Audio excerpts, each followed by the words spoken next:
Podcasting is a great way to engage with your audience and stay consistently relevant. The only problem is you don't have the time or desire to produce your own show. You simply want it done for you, and that's where Social Chameleon comes in. All you need to do is press record and upload the files. We'll handle the rest. From planning, production, post-production, distribution, and digital marketing, we have you covered. We realize that times are tough and funds are tight, and Social Chameleon believes in building supportive business relationships. By clicking on the link in this promo, we'll provide you 7 free podcasting tips to get started, as well as a free 30-minute online consultation. This is the perfect opportunity for entrepreneurs, keynote speakers, industry experts, influencers, and anybody who has a personal brand. With Social Chameleon, we help you build a brand that is out of this world. We're ready and waiting, so what are you waiting for? Click on the link to get started today. Hey guys, our guest today is an infographic expert, Google board member, and fellow podcaster that has been featured in New York Times, Forbes, and Mashable. He's the founder of NowSourcing, one of the nation's top infographic agencies. They are trusted by the world's most powerful brands and fast-growth startups, including Adobe, BBC, FedEx, Forbes, Google, and Microsoft, to name a few. He makes ideas simple, visual, and influential. Welcome to the show, Brian Wallace. Thank you, Mike. Couldn't have said it better myself. Hey, that's what I'm here for, man. I'm the hype man. Let's get you pumped up. I want to dive right in. And guys, if you're tuning in, first of all, if you're watching this, I got the Alan Diggs because right now it's presidential election time as we're recording. So appreciate the Buffalo love here from 26 Shirts. But what I want to do is Brian Wallace, you guys can connect with him. He's very active on LinkedIn, and he spells it B-R-I-A-N. Make sure you get that right. Website is very simple to remember, nowsourcing.com.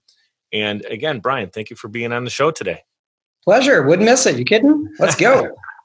So let's dive right in. People hear me talking about NowSourcing. We know the word infographic. I think I'd say 98% of the people tuning in understand what an infographic is, but you don't stop at that. You use it as a huge branding tool, and you've helped some tremendous people make some of these ridiculous deals. We're going to get there in the story, but let's dive in. When did NowSourcing begin?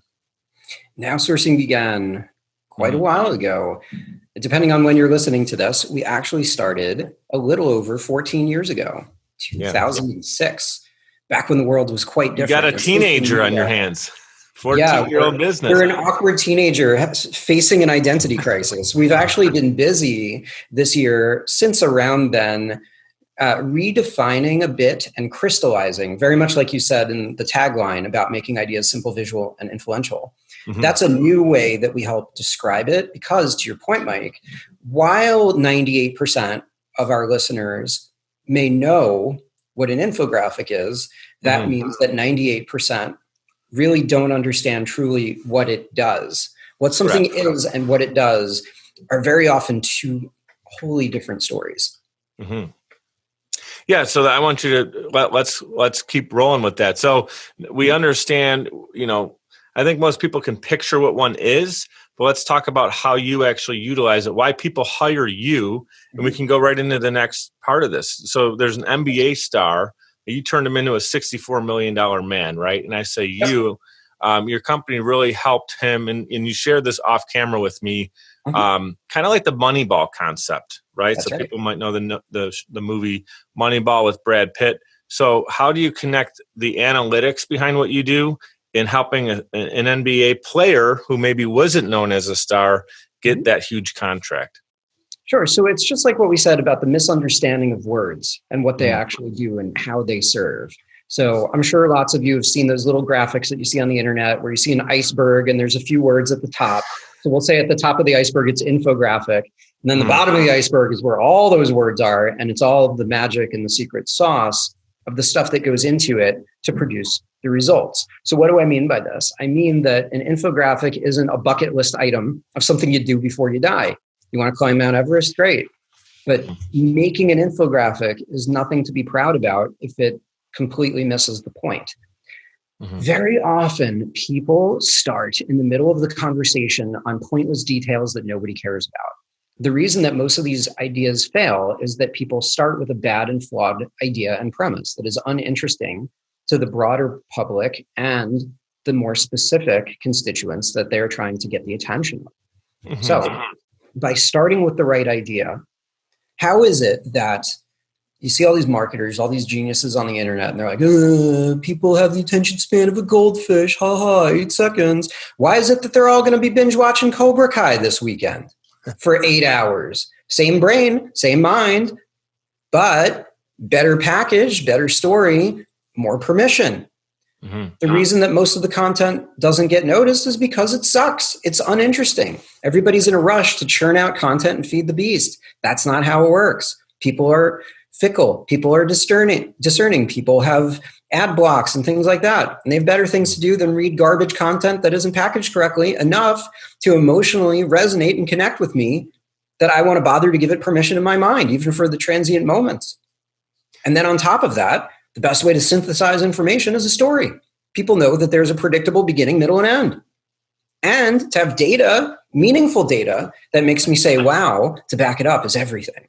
So case in point, like what you were saying about Moneyball, to ruin the movie for all of you, is baseball used to think, like, if I hold a bat like this and I pitch a ball like that, I'm actually a lefty. If I pitch a ball like that, that means that I'm good. But how I hold the ball or the bat is stupid. It's irrelevant. And rather than individuals, they looked at it in terms of sports analytics and sabermetrics and big data and data science, whatever words you like, but it's all the same world.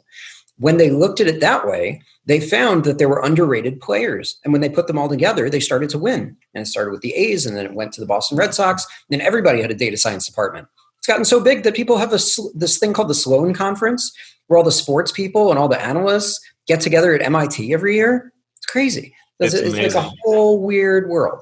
So we took methods of that with a basketball player who was only 22 and a half at the time, wasn't getting played a lot for a variety of reasons. But when you actually looked at the heart and soul and the team leader, quiet, bold, hardworking captain, and the numbers to match, if you've ever heard of the player efficiency rating, stuff like that, just even if you don't care about basketball, pound for pound, this guy should have been rightfully at the top of the league. So why is it that you're getting paid peanuts when the top of the league is way over the rainbow, right? Mm-hmm. So we got this out at just the right time, right before the trade deadline. We got it into all of our friends in the media and forums and stuff like that. And ESPN starts tweeting about it. And it's just like a total mind control might be a little strong, but the ability to influence opinion for the good, not all the creepy stuff you read about in the media, but actual true influence to help support good, rightful people and causes and products and brands is everything. Yeah. And that's what happened right before the trade deadline for his 23rd birthday, $64 million contract. Then he got $180 million follow-up. One of the top players in the league. Who was the player? It was Tobias Harris. Harris, yeah. That's amazing. I mean, something you said, it's funny. You said exactly what I was thinking as I was saying, or as I was thinking it, you said it out loud. Storytelling. I mean, you and I are into branding, into marketing. Storytelling is everything. And infographics not only tell the story, the beginning, middle, and end, but what they do is they have direct correlation and case studies built into it. So you're not just hearing a story and wondering, wishy-washy, this, that, and the other thing. It's like, right, here's the story, and here's the facts, and now we're entertaining you by putting it together in a nice visual presentation. And it's like, boom. And it doesn't, So I wanted to ask you a little bit more about that. What do you feel are the important elements of a strong infographic? Sure. And I dove into this a little bit. So without totally repeating stuff that I just said, the biggest reason why infographics fail is that people pick boring, stupid, uninspiring titles, headlines, and main ideas. Mm-hmm. So a title or a headline that's going to be attention grabbing, similar to an ad. You got copy, right? With all due respect, let's walk away from ads. So advertising, and I don't mean to be mean, but I'm a little philosophically more on the organic earned media side as opposed to the advertising side. Because if you pay for a Super Bowl commercial, you're going to be on, right? Like, it's not Are you going to be on or not? Is this good enough? Of course, you're going to do a top quality production, but you don't have to for, let's say, Google ads or Facebook ads or whatever. So a lot of times with ads, anybody with a wheelbarrow of money is going to do okay. I paid for $1,000, $10,000, $100,000 worth of ads. So I get, $100,000 worth of eyeballs. But the problem is that they're holding your eyeballs open. So that's kind of creepy. If you've ever seen Clockwork Orange. So no, I'm very against that. I really think that if you are a good brand, and everybody's a media company, everybody's a universe, I think that you've got a story to tell. So you're telling it properly is everything. So that's why a lot of this stuff fails. A lot of clients will say, we want you to do an infographic about X. And I'm like, why? Talk about another famous example about the psychology of color. Chances are, if you've ever been on Pinterest, you've probably seen this particular piece. It's been in psychology textbooks. It's been translated into endless languages, featured in National Geographic. And the thing's been around for like a decade, right? Yeah. But other painting companies will just say, here's the 10 reasons why to buy XYZ paint, and just talk about like just the boring parts, right? So if you're a fancy, fabulous restaurant, do you want to advertise the ambiance and how great everything smells and all the Instagram pics? Or do you want to roll out all the ingredients and have the chef read the ingredient manifest? Details don't matter. Right. Setting the stage is everything, or setting the table. Yeah, or there's a time and place for everything. We want the chef to know the ingredients, but do I need to hear everything? The waiter doesn't need to tell it to me. Nobody wants to know how the sausage is made. Correct. Yeah. Very cool. So knowing what you know now, can you give a few words of wisdom to share with our first time or beginning stage entrepreneurs tuning in? Sure. Because you took this idea of doing infographics and turned it into a highly successful business. Let's call it what it is. 14 years in, you got some incredible clients, and what would you tell them? So you're going to love my first answer on this one. I tell most people who are starting out as entrepreneurs not to be entrepreneurs. Sure. What do you mean? They're probably not going to, they're very unlikely to succeed. Sort of like if you're in the restaurant business, you're trying to build the next $1 billion tech startup. Listen, you ever see a bell curve? Most people are going to strike out. I'm sorry. There's no nice way to say it, folks, but you're probably going to fail. But let's unpack why you're going to fail. Mm-hmm. Chances are you do not have enough tenacity. You don't have a strong enough mindset to stand up to the tide. There's a wonderful article on Inc. magazine that talks about the psychological price of entrepreneurship. There's a great big picture of this person in the fetal position on a bed that's like getting tossed around in the Pacific Ocean. And later on, there's a picture of a person who's sitting on a lion. And the author relates the story and the analogy of being an entrepreneur is sort of like being on a lion. To everybody else, it's like, wow, look at that guy. He's on a lion. That's so cool. But the entrepreneur is like, how did I get on this lion? How am I not going to die? So it is not for everyone. The problem that a lot of people face, Mike, is they are good at something or some things, but they are subject matter experts. A subject matter expert works really well for other people because they don't have to worry about marketing, branding, sales, baseball batting people's kneecaps when they don't pay, contracts, negotiation, saying crazy things like that and keeping people's attention. They don't know how to be interesting. They're just really good at making those widgets in the corner. Listen, bud, keep making those widgets and keep getting a paycheck every 2 weeks. Because if you don't have all those things on your checklist or your founding team or immediate employees, you are going to fail. Most businesses fail because they don't have cash flow. Most businesses fail because they don't think like a farmer. They're excited that they have a client today. Okay, great. What if you don't have that client tomorrow? What if, we're in a political season? What if you back the wrong guy and then they lose and then you're fired, right? I like to tell entrepreneurs that you shouldn't have more than 25% for a single client for your regular billables. Because once you become overly reliant, they could, who knows? There could be endless scandals. The leader could die. That business may be a paying client, but they might be failing, or the pandemic knocks them out, and or just you lost one quarter. Or some people I know in the beginning they might have a client that's 75% of their business, and that might seem big, like their big revenue.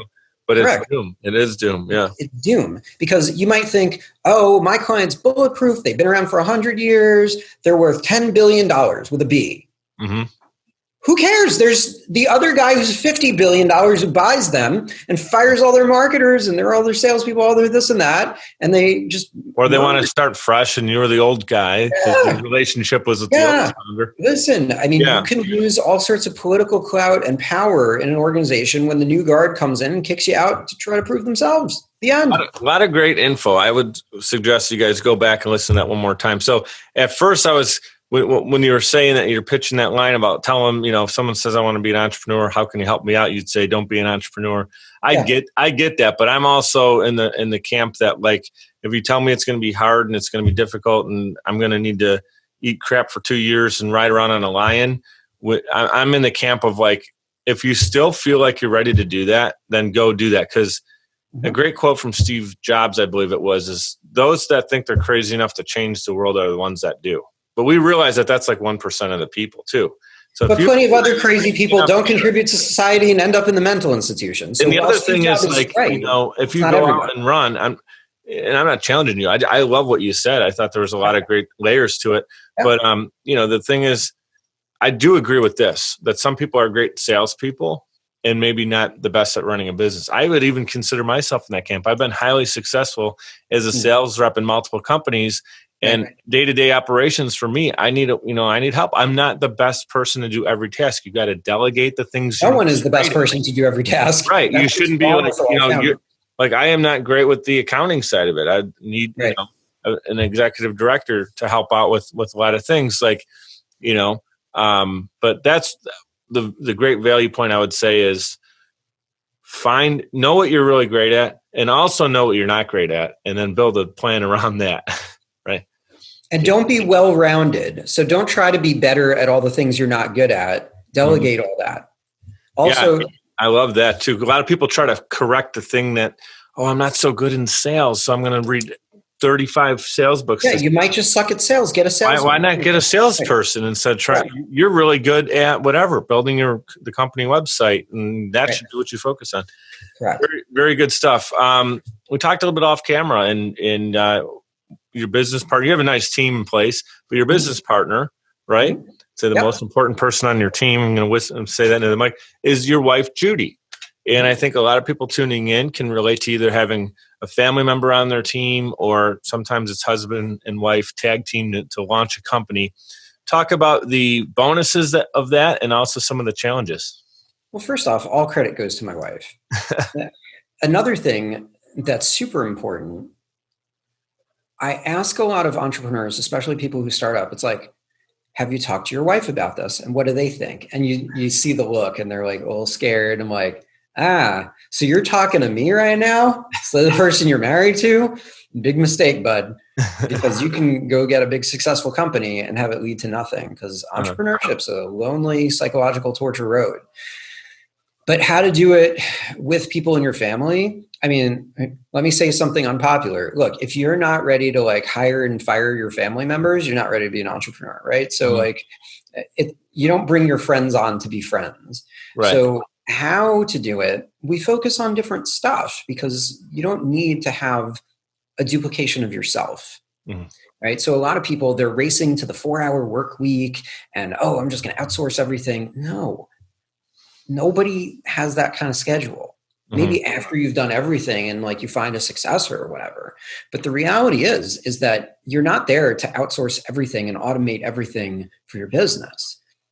If you're a founder, if you're brilliant about something that the world doesn't have, you need to find the pieces that your business and the world needs of you, and then surround yourself with a strong team.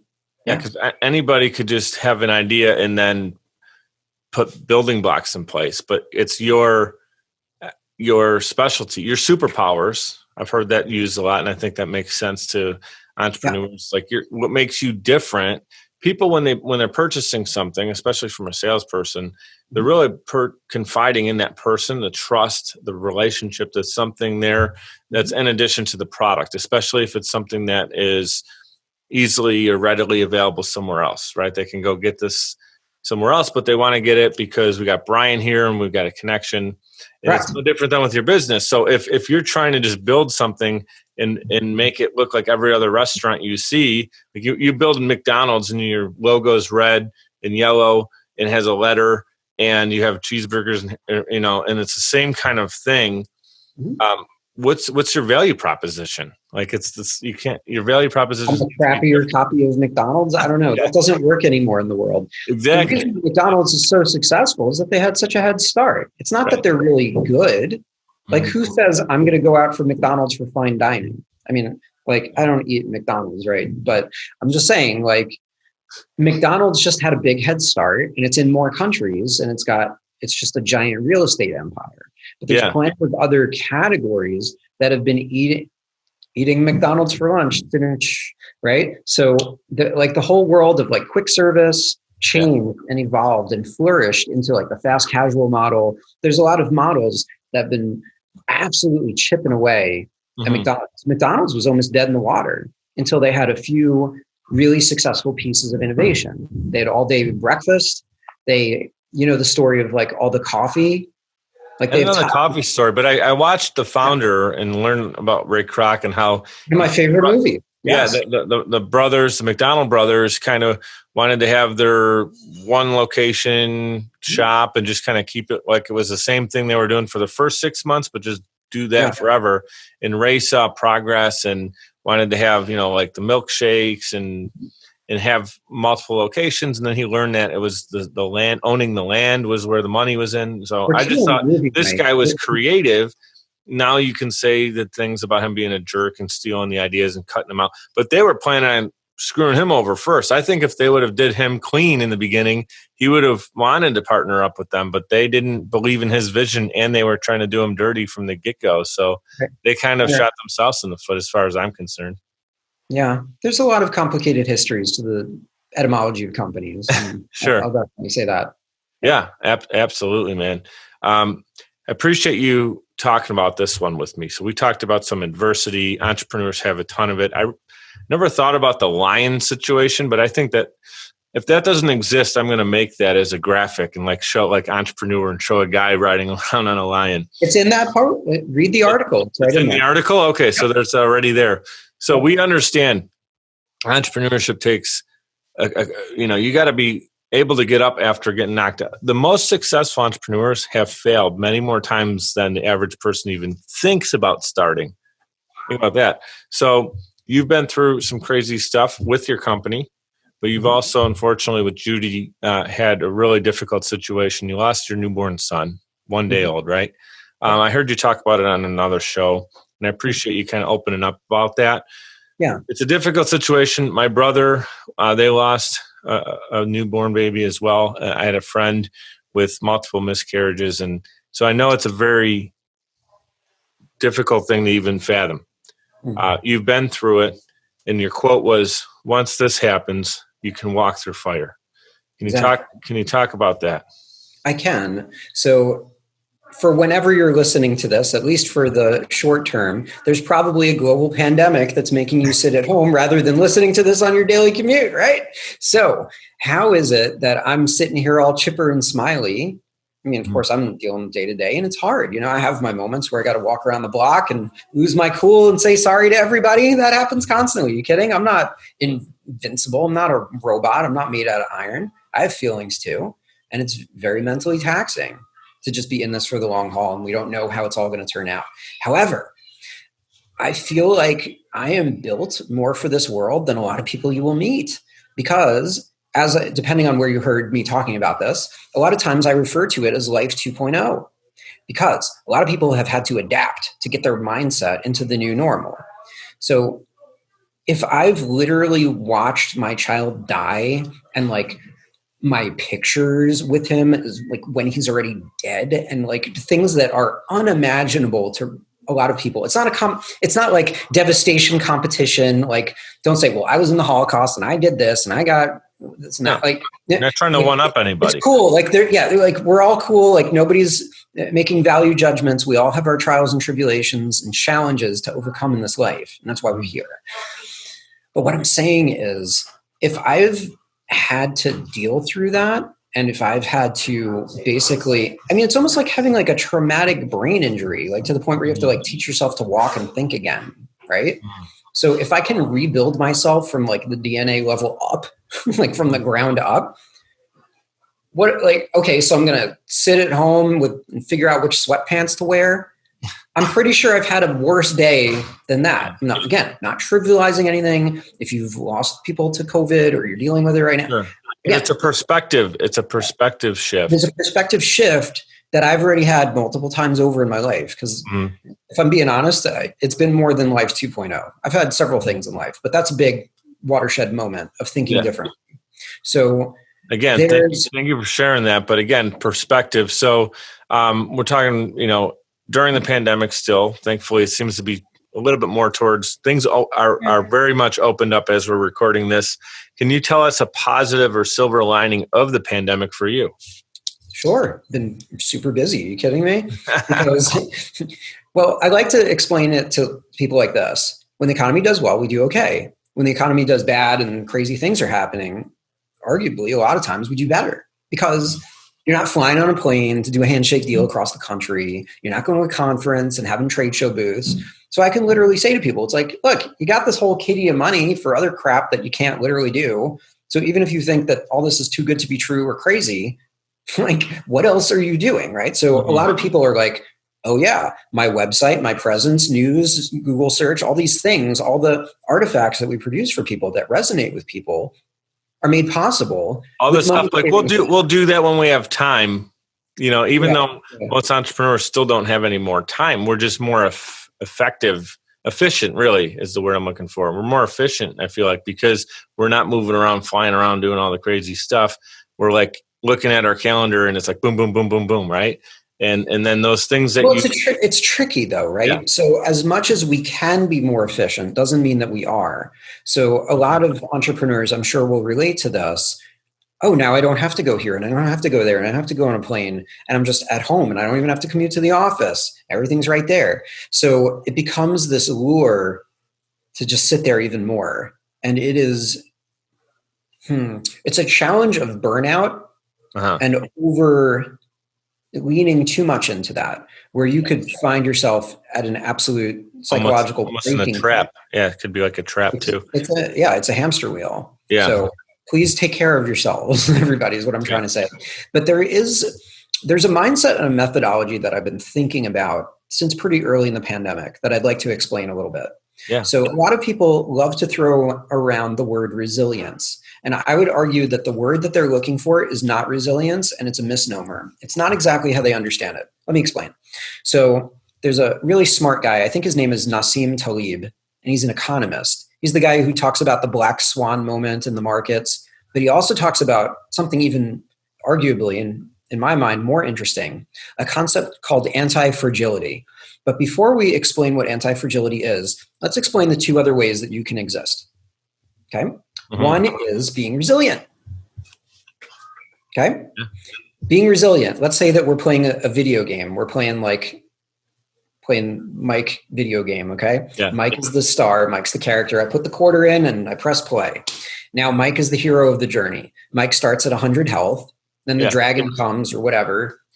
Trying to swing the sword to beat down the dragon, but it's not working. And the dragon just beats him down. And now he's like down to like 20% health. So the resilience model says Mike's going to go get a power up or whatever, and he's going to come back to 50, 70, 80, 90, maybe even 100%. I'm resilient. I bounced back. That's not exactly what's happening to some people. Then there's the fragile. Okay, we're going to reset, new level. Okay. Back I have a question about the resilience example, though. Should I wait until the end, do you think, or? Let me wrap for like one more minute. Okay. Fragile is pretty self-explanatory. I started 100%. I get whacked. I'm at 20%. I might go out for good. It might be game over, but whatever number over or under, I don't recover. So I'm at a weaker position than when I started. Fragile. You ever get a package? There's glass in it. Fragile. Hope they didn't bounce it around too much. Ace Ventura comes to mind. Yep. There you go. Perfect. Now, here's the one that everybody misses because they didn't have a good word for it or they're using the wrong words. That's anti-fragile. So anti-fragile, same star of the show, same central character of you. When you start at 100, you get whacked to 20. And then by all the stuff that you learn through COVID and being more resourceful and this and that, and having a fit mindset, being mindful, being self-aware, using emotional cues, knowing that your stage is different because you should be looking at the dot right there instead of staring at the screen, which isn't looking at people, all these different things. People having good microphones, the microphone right here is how I sound better than just using my standard thing. Like all the little nuances and micro interactions that nobody's noticing can make the character, the hero, the you, from 100 to 20 to 500. So you can come back better than ever, which is a far different principle than regular old resilience. So what were you going to say? Yeah, what I was going to say is, in that first example of resilience, you're at 100, the dragon beats you down, dragon representing business, life, things whatever thrown in your way, and you're at 20, and then you start to come back.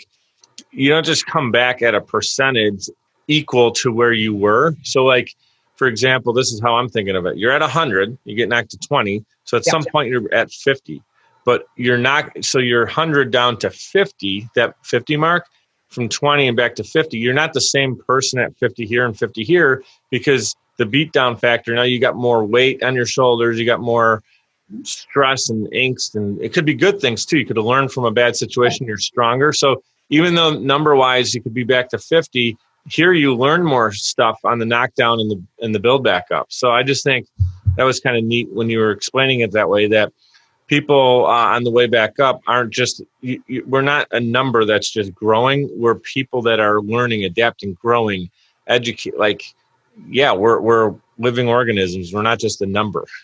Here's the thing though, Mike, right? We're all human. We all fail a lot. I'm speaking from experience. There's tons of things I always have to apologize for to countless people. And I don't always have the best ideas. I fail, and I fail often. Some failures are public, some are personal, whatever.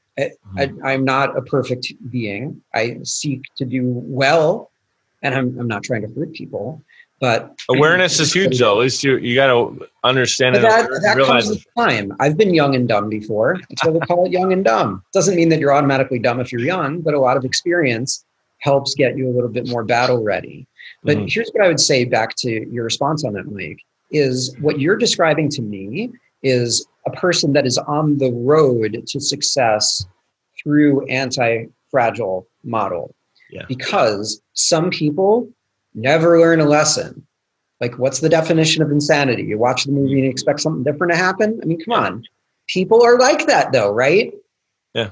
People do something stupid. They go on their third different diet and they expect a different result. Exactly. Right. So I'm going to go on the diet, and the only thing wrong is that I went to the ice cream shop later at midnight and got sold out to the store. Right. Yeah. So a lot of people do not necessarily, and that's what I meant, right?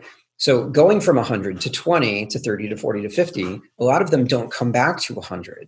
Because while they are resilient, there's plenty of weakness in that, where we're all human. We're all making mistakes more than we should. I don't know. Hopefully you take some time to learn from the mistakes, or you're doomed to repeat them. Yeah. I think that another good point to make that I'd like to add to that is do the best you can with whatever percentage you're at. So if you're at 33%, be the best 33% you can with no excuses. So like, take ownership of where you're at and know. And the other thing that I think social media is one of the negative things. There's many positives of social media. One of the negatives is the comparison tool, where someone might be at 33% and they're comparing themselves to an 84%er. Like, we're all at different spots. So, to try to beat yourself up because you want to be here and you're not there yet, like, you could be on the climb back, or you don't know where someone's at. And then also they're positioning themselves as an 84, but you don't know what they're really at. They might be an 84 in their picture, but in their heart, they might be a 12, right? So you got to be careful. Psychology that would bring into this conversation. Yeah. Two things that I think everybody, and we should put this in the show notes or whatnot. Yeah. One thing that is very much what you just touched on is imposter syndrome. Yes. Right? Yeah. A lot of people that are good at stuff doubt, and they think like at any moment they're going to be like uncovered as a fraud. I feel like the people who are truly talented, they're like, oh, like, what do I know? Blah, blah, blah. And they have real humility and they're not egomaniacs.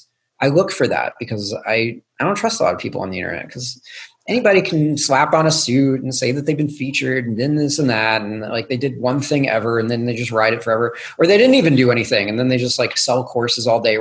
No offense to people. I'm not like maligning industries, but I'm just saying like, I think there's a lot of people that are just all talk and I don't even know what they do for a living. There's another interesting psychological effect called the Dunning-Kruger effect. I've heard of that. Well, overestimate their ability, and like they kind of go hand in hand. I don't want to go, this isn't psychology class, but I think that there's tons of psychology and mindset and emotional IQ and neuroscience and all of these really interesting things and fields that a lot of people are not clued in on that really help understand the mind. Have you ever heard of a thing called neuroplasticity? Like the mind can rebuild. I mean, we're incredible beings. And I think that we underestimate the greatness and we focus on the wrong things as a society, like declaring war on each other all day on Facebook or whatever. That's what the snooze for 30 days thing is for, right? It's like, come on. It's crazy. I mean, that's a whole nother episode just talking about if you want to feel pretty miserable about the state of the world, just look at the comment section on Facebook. It's like just people tearing each other down for no reason, man. It's terrible.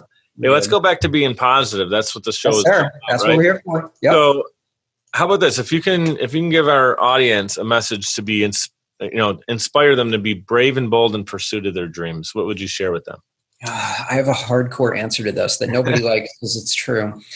Try to imagine living every day as your last. Did you really do so much today that you left an impact before you went to sleep?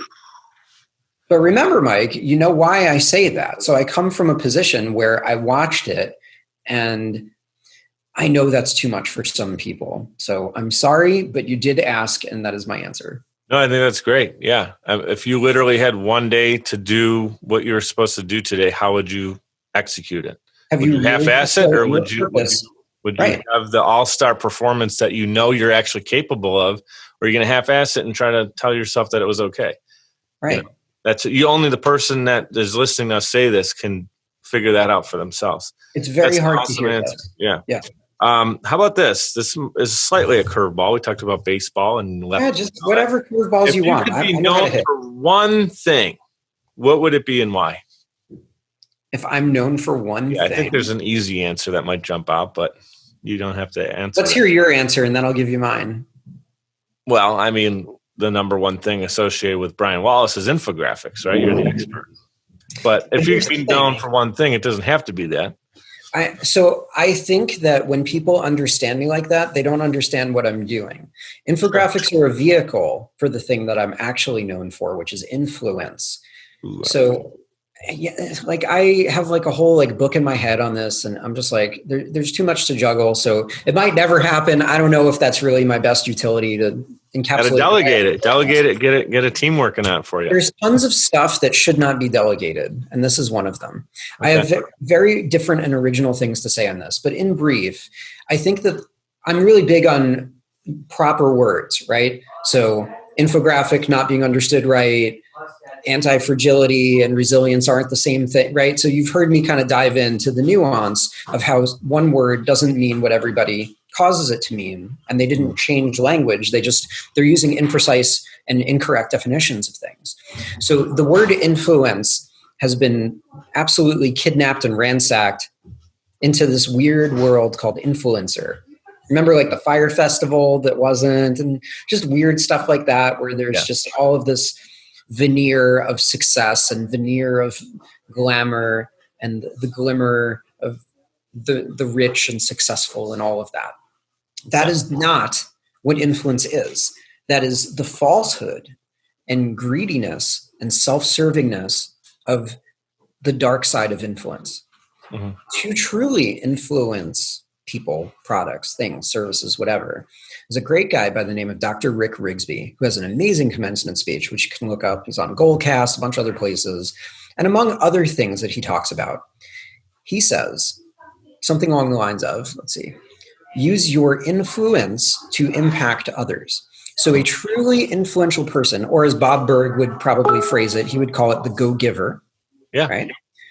To have an attitude of gratitude, service to others, to help make other people great, to use this as a platform to help other people rise and to truly be helpful for the world is a whole other attitude of influence. It's the opposite of ego. It's humble, right? It means that you're an approachable person. It doesn't mean that like my secretary is going to tell you no and you have to pitch me 28 times to be on the show, right? When you're too big for your britches and too important to write comments and you're just going to outsource your brain, I don't know. I think you might be going into the wrong territory. Your higher power will probably let you go up whatever tree you want, but they are two very different trees and very different paths. One is really crappy and self-centered and lonely, and the other makes you hang out with some really cool people. Yeah, that was extremely well said, man. One thing I love about you is you articulate really well, but it's not in a way where I feel like I'm in the middle of a Harvard professor that is just real dry. But the quality of the information is at that level. But you have a fun way of kind of bringing it in, and just having it conversational. I love it. Well, academics are kind of over in their own bubble, right? Like they don't. I'm getting an education here. I got notes galore. Yeah. Listen, I mean, one of the popular things, whether it's a podcast or a conversation, first meet and greet, whatever, tons of people, it's like, I feel like I just was in a TED Talk or something. Like, what's going on here? And it's like, because I know how to parse information to be interesting. You know what I tell people? It's like, you ever want to be good at sales and make an impression? Be unforgettable. Like, who cares if I do infographics? Dude, like if I did something different tomorrow, do you think I couldn't succeed with it?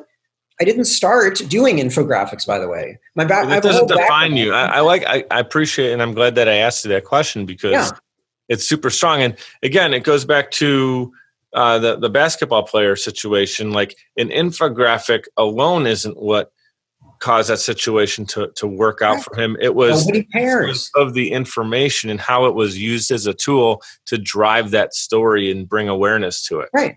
Mike, so that's actually the exciting part. It's not the infographic, the vehicle. It's the way that it got there. I love that. What's your favorite food, Mike? What's your favorite food? Oh, man, I have to go with homemade manicotti, Great. Do you want to read off every single little ingredient? Of course not. Then it's like nobody even wants it anymore. Grandma won't tell you what's in it because nobody's allowed to make it just like she makes it. So that is some good stuff. That is choice, my man. Yeah, yeah. You got to be very special to get that recipe. Yes, you do. You mentioned the word gratitude. I believe in it. I'm missing my mug right here. I have a mug that says "Be great and be grateful." It's my company, or it's my podcast saying right there: "Be great and be grateful." What are 3 things you're most grateful for?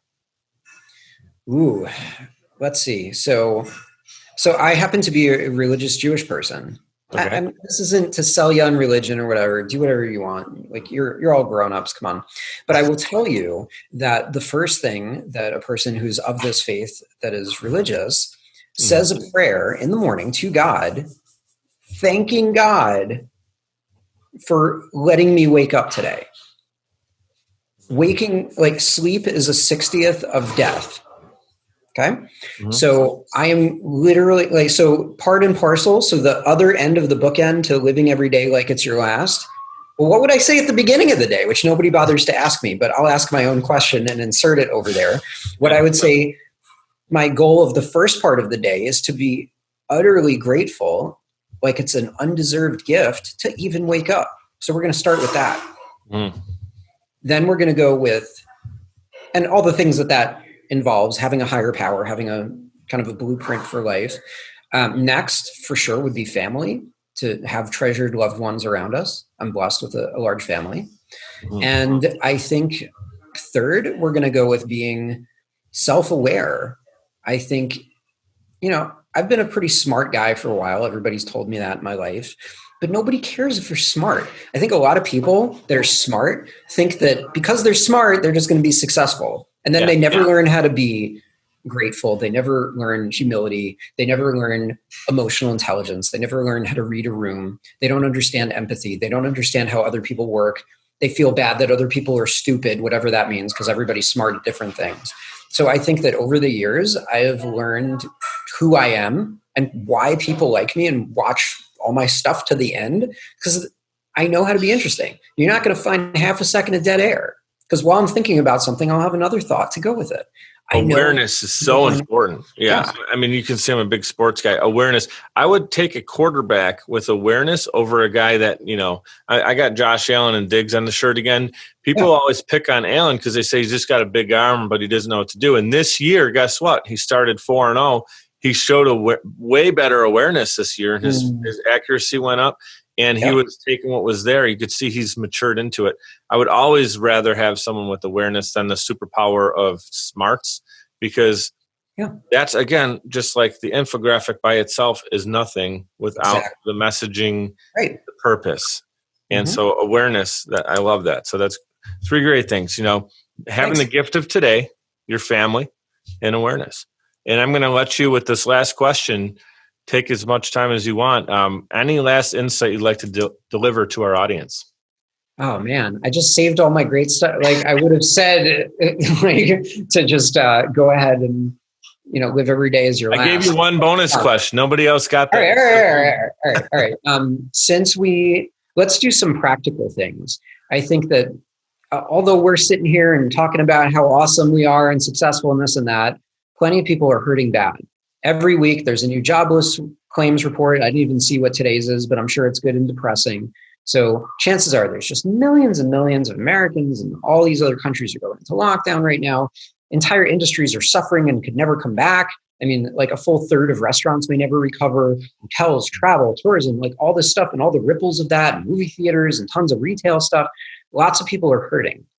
So whether you are a business owner, a small business, a startup, if you work for other people, I think one of the most underused forces of nature out there right now is LinkedIn. People laugh at me when I talk about this. And I'm just like, that's because you don't know how it works. People can trivially try something and be like, oh, this is stupid. This is dead. This doesn't work. Cars don't work because I tried it once and I crashed into a tree. Like, come on. Obviously, you got to give it a minute, right? You're going to go get your PhD degree and you walk in the door and you're like, they didn't give me a PhD. I'm out. No, you got to try and do a little elbow grease. But before you do the elbow grease, you got to know what you're doing a little bit. The problem with LinkedIn is a lot of times it's been like the laughing stock of the tech world, and it's just for resumes, and why would anybody go there? And what am I actually going to get out of it? Blah, blah, blah. Or my favorite complaint is like, people are like, why are you doing this LinkedIn garbage? I just get pitched by stupid salesmen, the blah, blah, blah. I'm like, so block them. Don't accept them. Like, who cares? There's 800 million people on the platform. Did you talk to all of them? No? Okay. Chances are any business thing that you want, any partnership, any job, any industry, B2B, B2C, H to H, anything that you can imagine, any country is just sitting there waiting to talk to you. Yeah. I'm going to leave you with 3 things for the one thing question. First, make an excellent profile. Second, be super clear what you do. And then third, you're going to see where this is going, make really great, original, regular content. That does not mean say happy morning every hour. Nobody cares about your popcorn preaching, meaningless drivel that anybody can do. My quality filter, and you'll notice I don't even post every day, sometimes several days, is what I'm contributing, something that I myself would find really amazing that I would want to click on it and look at it. If the answer is no, I'm quiet, I'm silent. And all these other people that make noise. Whoever your favorite rock band is, after COVID, whatever, we're all going to go to a rock concert and the hype man gets up on stage and says, hey, make some noise, right? But in a world where everybody's trying to copy that model, make some signal. Just to make noise and get lots of views means nothing. Yeah. I'd rather have 500 people that are CEOs of multi-billion-dollar companies looking at my stuff than 1 million people that don't care about it, right? So looking at the actual interaction and engagement of it. Now, the flywheel, that 3-step process that I just said, great profile, simplify what it is you do on the content. Let's look at that in reverse. Let's say you make something that really hits the big time and people really are like, wow, this message is amazing, whether it's a video, a graphic, whatever, I don't care. Any of the different content types that you could do. Not sharing links outside the system, but keeping it inside because LinkedIn wants you to stay inside there. Yeah. No, but not just that. I mean, the fact that LinkedIn wants you to stay in LinkedIn. It's a walled garden. They don't want you to leave the site, so stay on LinkedIn. So if you have a video, don't link them to your YouTube. Put the video on LinkedIn. Come on, common sense. But since you wouldn't necessarily know that, it's not so common. So great content. Somebody sees it. It's like, wow, this is amazing. Let me go check out their profile. Oh, wow, they do this. They make infographics, whatever. Now I'm going to read the person's profile. And I kid you not, we've gotten Fortune 500 business off of my LinkedIn profile, not spending a dime on advertising. So if that's not worthwhile in your time with all these people that are just sending resumes and have no idea how to resonate and connect, it's everything. It's an incredible amplification tool. Yeah, I love it. I use social media quite a bit to grow my personal brand and my business. And I love LinkedIn for the fact that, the people that I'm looking to connect with, the type of people, the forward-thinking people like yourself are on there and typically willing to start a conversation. And they can smell the BS if it's there, and they can smell the, hey, this guy's pretty cool. I want to hang out with him. And a lot of people have been pitching me lately, like on trying to get a service to help me get guests on my show. I'm like, I got 18 people lined up that I need to record still. I'm not having trouble because my LinkedIn connections are all like, either they've been on the show and they send me their friend, or someone like you is on. I forget, did we connect through Bernardo? Was it? Did he interview you or someone else interviewed you? I remember connecting somehow, but you came through LinkedIn is my point. Yeah, right. Exactly. And usually, you start getting known by the whole podcast circuit, right? Once you're on one podcast, a bunch of people listen. Podcasters are kind of a tight crowd. So everybody starts talking. It's like, wow, that guy was a really good episode. I know just the guy for you for the other episode, right? I mean, that happens constantly. Yeah. Right. This has been amazing, guys. Again, Brian Wallace. You can check him out, NowSourcing.com. And right on LinkedIn, again, Brian Wallace. Thank you for being here, brother. Appreciate this. Appreciate you. Thank you for the opportunity. I love you guys, and thank you so much for tuning in. Check out more show notes and information on each episode at mikeduppodcast.com, MIKED-UP-podcast.com. We're powered by Social Chameleon. You guys know what to do. Be great and be grateful.